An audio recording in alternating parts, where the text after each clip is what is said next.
Namaste students, myself JVN Dr. Kulbu Verma from Faculty of Agriculture and Veterinary Science. Today we will discuss about the sanctification process. So sanctification is an essential instrument in cell and molecular biology research. It is primarily used to separate biological components based upon differential sedimentation properties.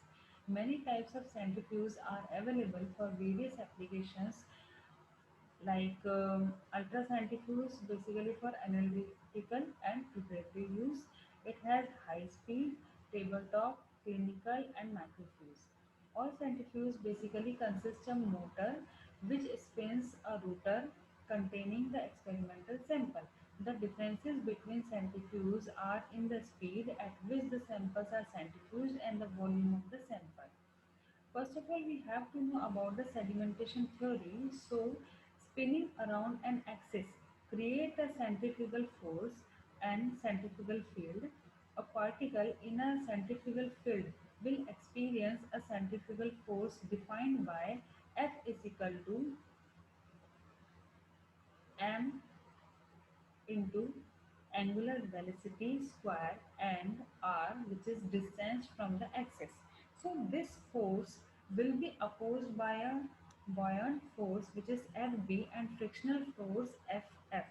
The buoyant force represent the force it takes to displace solvent as the particle moves through the centrifugal field.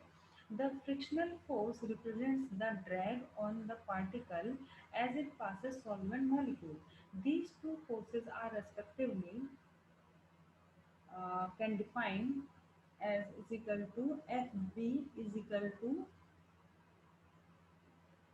minus Fb.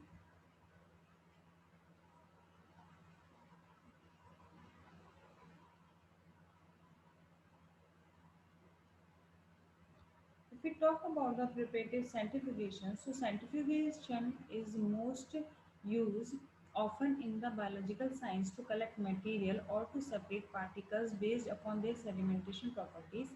Preparative centrifugation takes advantages of the fact that more massive particles will be sediment faster than less massive particles.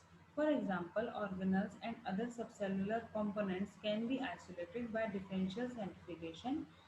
Differential centrifugation is carried out by centrifuging a sample at low speed and separating the supernatant and pellet. The supernatant is then recentrifuged at higher speed and the supernatant and pellet again separated.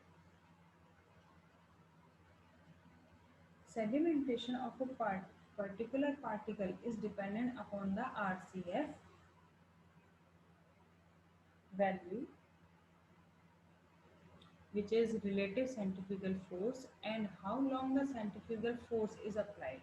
Samples must be centrifuged long enough for the particles at the top of the tube to reach the bottom. The size and the shape of the centrifuge tube will also affect the centrifugation time. In addition, there is a difference in the RCF between the top and bottom of the tube.